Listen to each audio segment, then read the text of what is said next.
Yes, I do believe it is working. Excellent. Hello, I am Lord Kadrian de Flynn, and I am a wizard.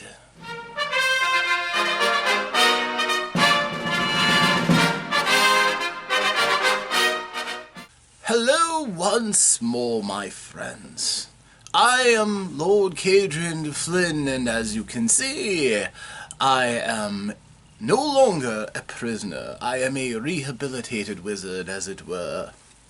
My prior efforts had been at the compulsion of those who were my jail keepers as I languished in wizard prison, and quite honestly, I found out that I had something of a taste for helping others. Otherwise, all of the talents that I have as a diviner, I felt they were kind of going to waste. Since I don't get paid for my efforts, prophecies, and divinations, as in my world, diviners are not allowed to manipulate money or have wealth, but no shortage of possessions, I felt that it was a good thing to give back to others, and while it had been compelled when I was away, the less said about that the better, now I am free.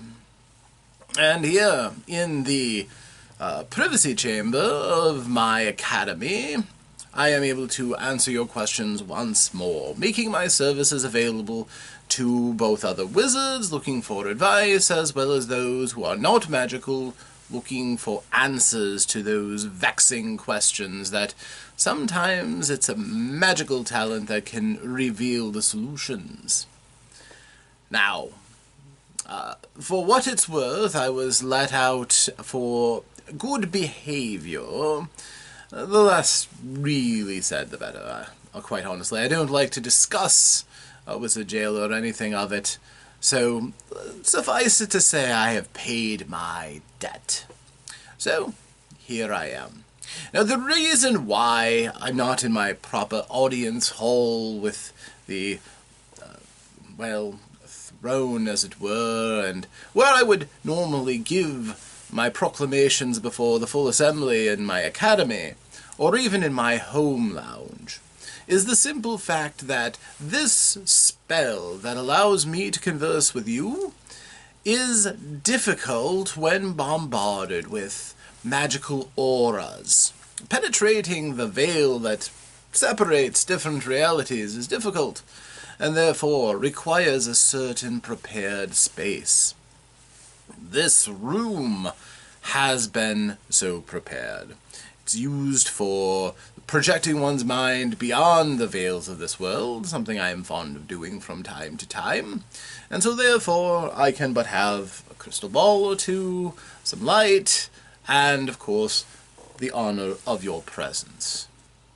So we do still have a few questions that I can answer today, and hopefully this will start more of the same coming in, as those of you who have questions and could use the services of an excellent diviner, if I do say so myself, to help to dispel the darkness of ignorance and to assist you in your day-to-day struggles. So, no matter which world you are on, if you are watching this, you are welcome here.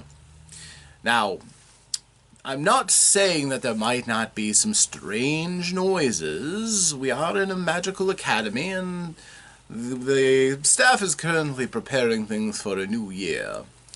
Unfortunately, the number of people who are signing up has slipped a little bit. Perhaps it has something to do with the fact that I was away. But never fear, the 9 Stars Wizarding Academy will progress, and we will welcome a new crop of students forthright. But let us get to the reason why you are here. Some of you require illumination, and I shall offer it. Now, another thing to talk about here is that by the very nature of this room, I can only bring so many items of magic with me. The crystal ball, for instance, that you see there is specially attuned to this room so that it does not disturb the magical emanations and magical constructs of the spells that allow our discussion. Likewise, my wand is practically a part of me and therefore creates no extra divergence. However, I am wearing the robes as prescribed in our rituals for graduation. They cannot be made using magic or bear any enchantments upon them, so unlike most everything that I own. So if they seem somewhat drab, well, that is a unfortunate side effect of my congress here. And likewise, my hat was created without the use of any magic. It was done by a dear friend of mine, and I'm quite proud of it. You see, if you live in a magical world where just about anything is possible with the right spell, the right incantation, you can have anything as fine as you'd like. Would you like a goblet of gold? You can summon one, drink out of it, and then toss it away, where it will once again return to the ether. But things that are crafted by hand, things that are permanent, those are items of real value. So, we wizards learn to treasure those things that are given, that have demonstrated a certain amount of work, not one craft, and therefore I prize this quite a bit. So, let us get on with the questions, shall we? The first question I have is from Ian, a young lad from the realm of Babino. His question for me is, are you a wizard? Well, yes, I am a wizard. I've already introduced myself as one, and I will be demonstrating my knowledge of magical craft so that you have no doubt. Again, I can't work any of the flashier spells in this room, or I will not be able to talk to you. But, quite honestly, divination isn't all that flashy, so if you're looking for wild fireballs and lewd illusions, I will not oblige you in this congress, but rest assured, I am a wizard. You are very welcome for that. His second question, and of which he has 3, are you really a wizard? Well, if you didn't believe me the first time, I don't know that the second time will change anything, but yes, I am really a wizard. So, and his third question, really? Yes, I really am a wizard. I am a diviner. I divine things using magic, not my senses, but I can foretell future events. I can gain keen insight into that which is hidden from the mortal eye. Yes, I am a wizard.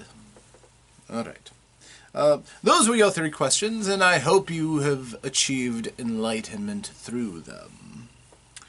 The next question is from Anthony, the Duke of D'Andrea. May I have your name? Well, no, my name is my own. You cannot be Lord Kadrian de Flynn.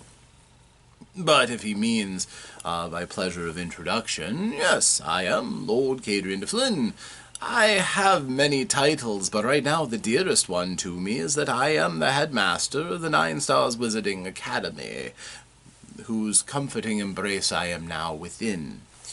Here we train and teach all of the important spells and rules about living in our world and responsibly contributing to the society.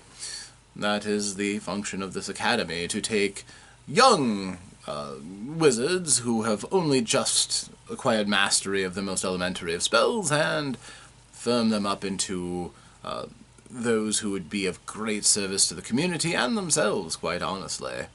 There's dangers to being an untrained wizard after all, and we work hard to try to overcome them. Now, some people like the provincial term of a witch, speaking of a female wizard, but here in the 9 Stars we don't do that. We've done away with such things. It was always seen by some as being a diminutive version of wizard, as in the wizard is the master of the witch. That's quite simply not the case. As a matter of fact, some of the most promising and powerful students we've ever graduated were themselves fine examples of female empowerment and wisdom, and fine students. And to this day, still many practicing wizards are seen equally among us as peers of those who they walk amongst, which is more than I can say for some worlds, quite honestly. But we are proud of that distinction. Also, are you acquainted with any fae, and on what terms? So,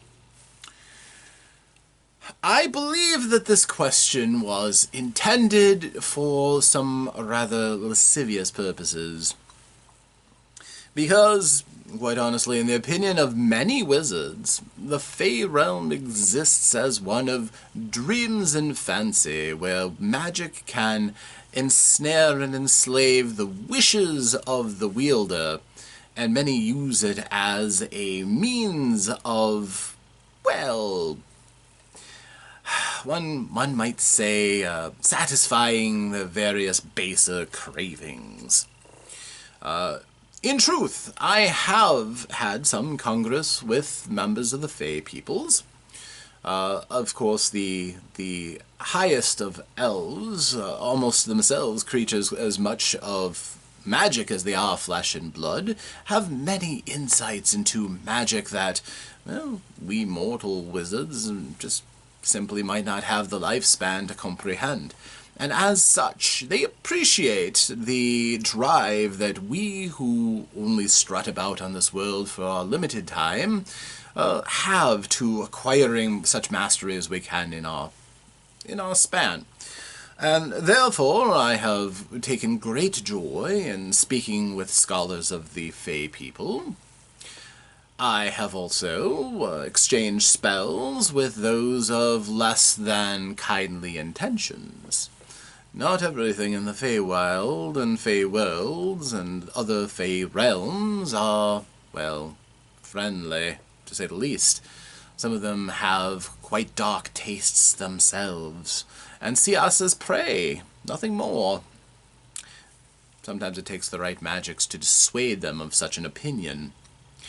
But when many think of the Fae, they immediately think of the softer sides of nature, and of course there are several peoples within the Fae that, well, they seem to exist to gratify those fancies. Nymphs and dryads, for instance, are almost always lovely to the eye, unless their history has done some sort of scarring to them, or dark magics. But I would lie to you, which I cannot do, if I said that wizards always treat with these people with the utmost of respect for them. As a matter of fact, many younger wizards routinely embarrass themselves with what they do given a meeting with such a creature. I do not encourage such things, and I'm proud to say that I've always kept a certain amount of dignity and class when dealing with the Fae, and after which I believe that I have a certain amount of respect with several of their peoples. So, yes, I do believe that relationships with the Fae can be very rewarding as long as you understand that they are creatures that are worthy of respect, and oftentimes, well, one should always be careful about creatures that lives can be quite capricious. But I will not prejudice you by warning you in advance of any or anything of the like. It just takes some caution and awareness of oneself to fully enjoy such a meeting, a union. So, another question, also from esteemed Anthony DeAndre. If a wizard casts a fireball, and no one is around to get scorched, was it still a fireball? Yes. As a matter of fact, many wizards do enjoy the artistic side of magic, and those who are elementalists do enjoy showing off the craft that they have with their fire magics. Fire sculptures are rather an impressive part of, well, mostly when we get together to show off. It's often at this some sort of a conclave or a grand meeting, but sometimes it's just festivals of magecraft, and in which case the elementalists often take their time to demonstrate how powerful they are, throwing out the largest of their fireballs or other means of demonstrating their power, and as such, there isn't often a target to be burned. So sometimes they can just be beautifully shaped balls, or some of us who prefer the geographical perfection. Geometrical perfection. Sorry, my familiar is yowling in the other room.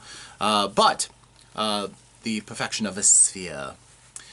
So, yes, you don't have to have somebody be scorched to actually have a fireball present. This is true. The first spell that I cast, I'm assuming he wishes to know the identity of the first spell that I cast. The first spell that I cast was a basic warding spell called Mind Guard. Young wizards often will, at least in my world, they will often, outside of any control, without any sort of training, will spontaneously generate magical effects. The most primitive of spells are actually impulses from the mind, and wizards must work hard to maintain discipline and not allow simple desires to come out as a magical expression. This is more important for some paths than others. My path of divination, for instance, may be seen as often harmless. However, if suddenly you have a young tot telling the guests about secrets that you wish to keep hidden, well, you can understand that that can be inconvenient at the least. Very embarrassing at the worst. So, therefore, as soon as my talents became evident, I immediately was taught the spell to guard my mind against such impulses. And it's a relatively simple one. It's merely a sound focusing the mind that I do from the back of my throat. And I truly don't even need this anymore, but I still remember it quite firmly. You make a slight vibration that matches a pitch that resonates with your magical identity, the magically spiritual side of you. There are traditions that hold that meditation along with that sound allows you to unlock different parts of your mind and your body and your spirit. But I can tell you this, it is something that almost all wizards learn right away. It is especially important, however, for elementalists and war mages. This was the destruction that the younger, more powerful, more precocious of that lot bring forth. Well, let's just say you don't want to be in a tantrum with an immature war mage flinging about bolts of destruction, do you? I would think not. So, that's the very first spell that I learned. It forms basically a cage for your thoughts that stop your magical impulses from resonating with them. And as soon as you feel an episode beginning to come on, you cast the spell and you're fine. So, do you use magic to do basic chores? Now, I am a diviner, and there are many mages who do use their magics to do day-to-day tasks. However, in my circumstances, I have a very competent staff that takes care of all of my needs, so I don't really do chores. Almost every diviner of any water is taken care of by the state, effectively. All of our needs met, most of our wants, within reason, met, and with magic, what really is there that we could want but not have? So, I don't really do chores, nor do I need to use my magics for such. However, what I do use my magics for, on a day-to-day basis, is they prepare me for the different trials that I will face in a day. Every morning I cast an augury spell, my grand augury, which tells me what kind of challenges I will have to face and an idea in general about when they will occur. The better the casting, and it varies some days, I'm better than others, will give me a more precise determination of the nature of the threat or challenge and the time in which that trial will come to place. That is why, with many diviners, it seems almost that they know exactly what's going to happen before it does. That morning augury is essential to understanding what is coming up within a day. And then if something is truly challenging that you're not expecting, you can then do more divinations to determine the nature and how you will progress.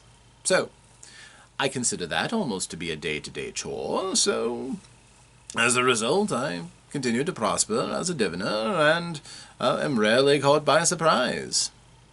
So, I hope that answers the question. Now, those, for instance, who master motion, can, float things here and there and make things appear one place and another. That certainly would help with day-to-day chores.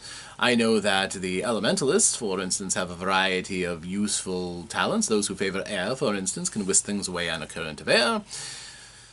Those who master earth usually have homes of stone that they can alter at a whim. These are within the powers of those spellcasters.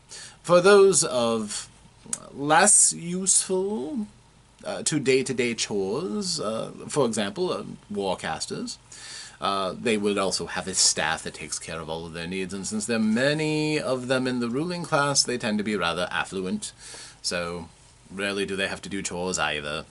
So, again, hopefully that answers your question. Each wizard will work within their means for whatever comes up in the day. How did you end up practicing magic? Very good question. In my world, there are, I shouldn't say classes of people, but quite simply it's broken down in a line. Do you have magic in your bloodline, or do you not? If you have magic in your bloodline and can be a practicing wizard, therefore you are at a certain station without having to really earn it. However, the expectations upon you is that you will use your abilities for the good of the community, and you will be given tasks appropriate to the level of power that you have. You will also generally be given a certain amount of commendation for your needs, a home, and so on. And you can elevate yourself by consistent service and mastery of your abilities. The more useful you are to the community, the better off you generally have it. We diviners, of course, are given a special place, a special status, and even the worst of us diviners are still at least accorded a decent function. Those without magic can still make something of themselves, of course. They're not second-class citizens. Their needs are all taken care of. They have to work but slightly, again, oftentimes in service of some sort of magical assayance, or perhaps in terms of something that magic would be impractical to use. There are plenty of those who do not serve magic who still make a good accounting of themselves. But even the most lazy wastrel still has a roof over their heads, food in their mouths, and are clothed, and every effort is made to educate them appropriately so that they can be contributing members to society. As I said, as a diviner, I was born into it. My status is that of essentially an advisor. The prophecies that I occasionally do delve into do help to ward off disaster. For instance, I predicted a drought that then many elementalists went to battle, and the damages that it accrued were minimal. It was minimized by their foreknowledge. As such, and being someone who has made many true prophecies, I am accorded a certain amount of status, which doesn't help when you make a misstep and are punished for it. That's taken into account, fortunately, which is why I'm here now. So, again, hopefully this is useful information to you. I know that my world is different from other magical worlds, but it is very favored by the presence of magic, and as a practicing wizard in our society, I feel a certain level of pride in the way that we have gone about making everyone's life better through magic. So, in this case, I don't mind, quite frankly, telling you of such. Do I believe that we could do better? Yes, I do. I think there are some classes of wizards, even, who should be given better consideration. I may have said something about that in an earlier Ask the Wizard, quite honestly. For instance, necromancers are often treated as the lowest rung of wizards, simply because their magics can often be somewhat gruesome to the more refined palate, but still an essential part of our society, so yes. Hopefully that answers your question. And finally, have you ever levitated during the act of, on someone who does not know that you can use magic? Well, just about everyone knows that I can use magic, so, and act like you're possessed by a demon. Okay, that last one may be going too far. It is, quite honestly. I don't levitate, that's rather garish magic for a path that's different than mine. I can do some little tricks here and there, like I can elevate myself a small amount, but what you're talking about sounds like you had this idea from something else, and no, I don't do that. So, yes, whatever you got your inspiration from, one moment.